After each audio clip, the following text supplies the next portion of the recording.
আসসালামু আলাইকুম viewers, welcome back to my channel Mine's Mom. আশা করি সবাই ভালো আছেন। আল্লাহর অশেষ রহমতে ও আপনাদের দোয়ায় আমিও ভালো আছি। আরও একটি নতুন রেসিপি নিয়ে হাজির হলাম আপনাদের মাঝে। চলুন তৈরি করা যাক রেসিপিটি। নিয়ে নিলাম একটি ব্লেন্ডারে কয়েক পিস পাউরুটিকে ছোট ছোট টুকরো করে নিলাম। তারপর ব্লেন্ড করে নিলাম পাউরুটিগুলো। ব্লেন্ড হয়ে যাওয়া পাউরুটির মধ্যে দিয়ে দিলাম আগে থেকে ধুয়ে পানি ঝরিয়ে রাখা চিকেন, দিয়ে দিলাম রসুন পেস্ট, দিয়ে দিলাম আদা পেস্ট, দিয়ে দিলাম গোলমরিচের গুঁড়ো, দিয়ে দিলাম পরিমাণ মতো লবণ, দিয়ে দিলাম সয়া সস। আমি এখানে লবণটা একটু কম ব্যবহার করেছি কারণ সয়া সসে লবণ থাকে। এই তো রেডি হয়ে গেল মাংসের কিমা। তারপর কিমাটা একটি সার্ভিং ট্রেতে ঢেলে নিলাম। তারপর দিয়ে দিলাম অল্প পরিমাণ তেল। তারপরে খুব ভালোভাবে মথে নিলাম যাতে কিমাটা খুব ভালোভাবে মিশে যায়। খুব ভালোভাবে কিমাটা মথে নিতে হবে যতক্ষণ কিমাটা সফট হয়ে যায়। সফট হয়ে যাওয়ার পর কিমাটা সার্ভিং ট্রেতে খুব ভালোভাবে ছড়িয়ে দিতে হবে হাতের সাহায্যে, যাতে চারদিকে সমান থাকে। তারপর একটি ছুরির সাহায্যে চারপাশটা কেটে দিলাম যাতে দেখতে সমান লাগে। চারপাশ থেকে মাংসের কিমাগুলো তুলে নিলাম।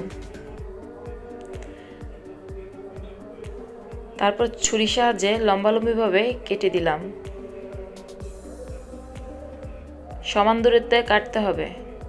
তারপর উল্টো দিক থেকে আবারও সমানভাবে কেটে নিলাম যাতে স্কোয়ার শেপ তৈরি হয়।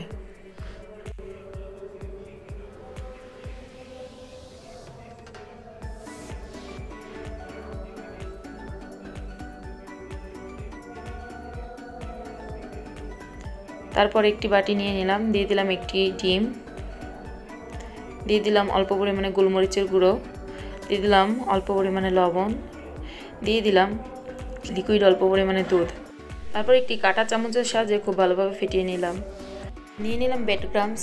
তারপর এক এক টুকরো ডিমের মধ্যে চুবিয়ে নিলাম।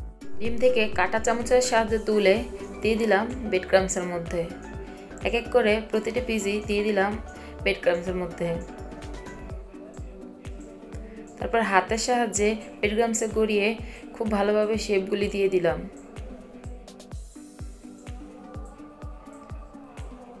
এভাবে তৈরি করে নিলাম এক একটি নাগেটস। একে একে সবগুলো নাগেটস তৈরি করে নিলাম।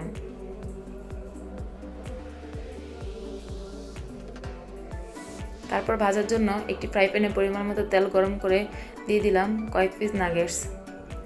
আমি সবগুলো নাগেটস ভাজিনি কারণ আমি কিছু ফ্রিজে সংরক্ষণ করে রেখেছি।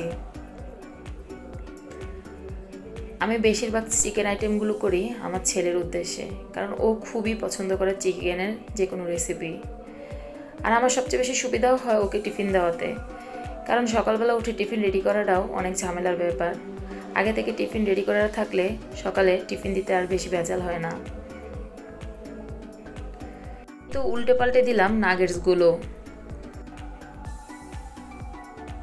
ভাজা হয়ে গেলে একটি ছাঁকনির সাহায্যে তুলে নিলাম নাগেটসগুলো। তৈরি হয়ে গেল মজাদার নাগেটস।